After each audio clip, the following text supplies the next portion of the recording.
നിങ്ങൾ ഒരിക്കലെങ്കിലും ശ്രദ്ധിച്ചിട്ടുണ്ടോ, ഒരു ഇൻഷുറൻസ് ഏജന്റ് ബന്ധു വീട്ടിൽ വരുന്നു എന്ന് കേട്ടാൽ പെട്ടെന്ന് എന്താണ് നടക്കുന്നത്? മാമൻ ഫോണിൽ ബിസി, ചേച്ചി കിച്ചണിൽ മറഞ്ഞു, കുട്ടികൾക്ക് സഡൻ ട്യൂഷൻ, ഡോർബെൽ അടിച്ചാൽ അവൻ വീട്ടിലില്ല. എന്തുകൊണ്ടിങ്ങനെ?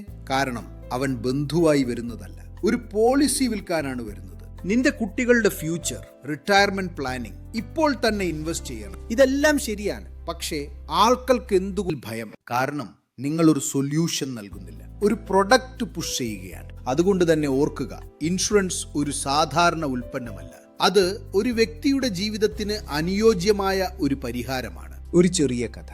രമേശ് ഒരു ലൈഫ് ഇൻഷുറൻസ് ഏജന്റ്. ആദ്യത്തിൽ ബന്ധുക്കൾക്ക് കോൾ, ഫ്രണ്ട്സ്ക്ക് മീറ്റിംഗ്, ആദ്യ കുറച്ച് പോളിസീസ് കിട്ടി റിലേഷൻഷിപ്പ് കൊണ്ട്. പക്ഷേ പിന്നീട് കോൾസ് പിക്ക് ചെയ്യില്ല, വാട്സാപ്പ് ബ്ലൂ ടിക്ക് മാത്രം.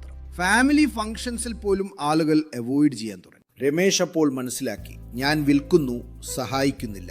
അപ്പോൾ അവൻ അഡ്വൈസ് സഹി ഉപയോഗിക്കാൻ തുടങ്ങി. ഇപ്പോൾ എന്താണ് മാറ്റം? കസ്റ്റമർ മീറ്റ് ചെയ്യുന്നതിന് മുൻപ് തന്നെ ഡേറ്റ അനാലിസിസ്, HLOയും IRR, കവറേജ് ഗ്യാപ്പ്, ഒരാളുടെ എക്സാക്ട് നീഡ് എന്താണ് എന്ന് ക്ലിയർ. ഇപ്പോൾ രമേശ് പറയുന്നത്, നിങ്ങൾക്ക് ഇതാണ് വേണ്ടത്, ഇത് വാങ്ങേണ്ടതില്ല.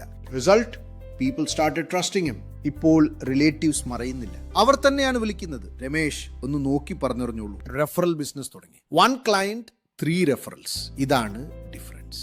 അതുകൊണ്ട് തന്നെ നമ്മൾ തിരിച്ചറിയണം, സെല്ലിംഗ് ആണോ അതോ അഡ്വൈസിംഗ് ആണോ വേണ്ടത് എന്ന്. ഇതാണ് ആ വലിയ വ്യത്യാസം, സെല്ലിംഗ് വേഴ്സസ് അഡ്വൈസിംഗ്. നിങ്ങളും ഒരു അഡ്വൈസർ ആണെങ്കിൽ stop selling, start solving. Advice സഹിയുടെ ഉപയോഗിച്ച് data backed, need based advice നൽകൂ. ഇന്ന് തന്നെ എൻറോൾ ചെയ്യൂ, ഒരു എംപവേർഡ് ഇൻഷുറൻസ് അഡ്വൈസർ ആവും. നമസ്കാരം, ഞാൻ വെങ്കടേഷ് TK, അഡ്വൈസ് സഹിയുടെ സ്ഥാപകനാണ്. നമുക്ക് ഒരുമിച്ച് മാറ്റങ്ങൾ കൊണ്ടുവരാം. നമ്മൾ ചേർന്ന് ശരിയായ തീരുമാനമെടുക്കുന്ന ഒരു ഭാരതം നിർമ്മിക്കാം.